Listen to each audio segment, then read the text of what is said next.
వరుస అల్పపీడనాలు ఏపీని హడలెత్తిస్తున్నాయి. బంగాళాఖాతంలో ఉపరితల ఆవర్తనం కొనసాగుతోంది. వీటి ప్రభావంతో ఏపీ వ్యాప్తంగా వర్షాలు జోరందుకుంటాయని వాతావరణ నిపుణులు అంచనా వేస్తున్నారు. ద్రోణి ప్రభావంతో రాష్ట్రంలోని కొన్ని ప్రాంతాల్లో ఇవాళ రేపు భారీ వర్షాలు కురిసే అవకాశం ఉందని అమరావతి వాతావరణ కేంద్రం పేర్కొంది. ఇవాళ పల్నాడు, ప్రకాశం, శ్రీ పొట్టి శ్రీరాములు, నెల్లూరు, కర్నూలు, నంద్యాల, అనంతపురం, శ్రీ సత్యసాయి, వైఎస్ఆర్ కడప, అన్నమయ్య, తిరుపతి, చిత్తూరు జిల్లాలో భారీ వర్షాలు, మిగిలిన జిల్లాలో తేలికపాటి నుంచి ఓ మోస్తరు వర్షాలు కురుస్తాయని అంచనా వేస్తోంది. రైట్, ఇదే విషయంపై మరింత సమాచారాన్ని విశాఖ నుంచి మా ప్రతినిధి జార్జ్ అందించేందుకు సిద్ధంగా ఉన్నారు. జార్జ్, ఏపీలో ఎన్ని రోజుల పాటు వర్ష ప్రభావం ఉంటుంది? ముఖ్యంగా ఏ ప్రాంతాలకు అలర్ట్ జారీ చేశారు? ఎటువంటి సూచనలు చేస్తున్నారు?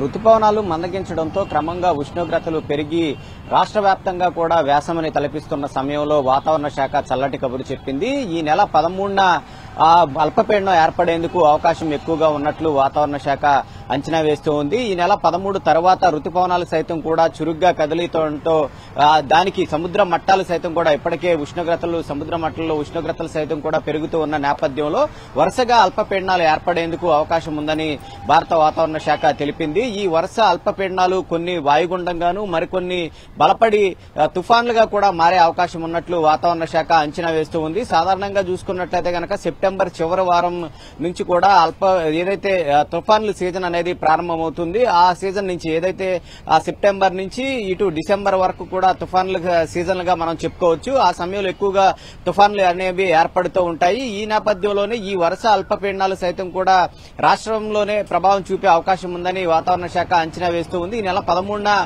పశ్చిమ మధ్య బంగాళాఖాతంలో ఒక అల్పపీడనం ఏర్పడిపోతుంది. ఆ అల్పపీడనం నేపథ్యంలో అది కూడా బలపడే అవకాశాలు ఎక్కువగా ఉన్నాయి. ఆ నేపథ్యంలోనే రాష్ట్ర వ్యాప్తంగా సైతం కూడా భారీ వర్షాలు నమోదయ్యే అవకాశాలు ఎక్కువగా ఉన్నట్లు వాతావరణ శాఖ చెబుతూ ఉంది.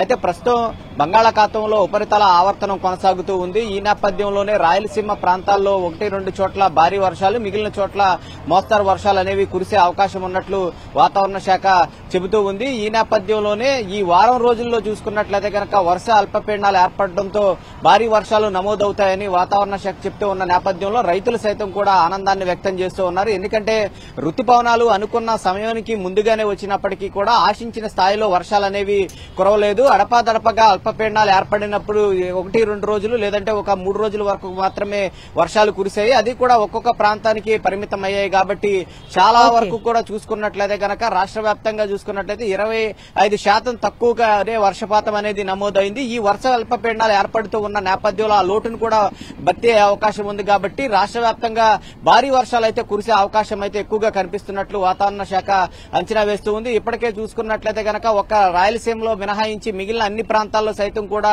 అత్యధిక ఉష్ణోగ్రతలు అనేవి నమోదవుతూ ఉన్నాయి. ఈ వేసవిలో ఏ విధంగా అయితే ఉష్ణోగ్రతలు నమోదవుతాయో 36 నుంచి 40 డిగ్రీల వరకు ఆ విధంగా స్థాయిలో ఉష్ణోగ్రతలు అయితే నమోదవుతూ ఉన్న నేపథ్యంలో భారీ వర్షాలు అయితే కురిసేందుకు అవకాశాలు ఉన్నట్లు వాతావరణ శాఖ చెబుతూ ఉండడంతో ఇటు రైతుల్లోనూ ప్రజల్లోనూ కూడా ఈ చల్లటి కబురు అందిందనే చెప్పుకోవాలి.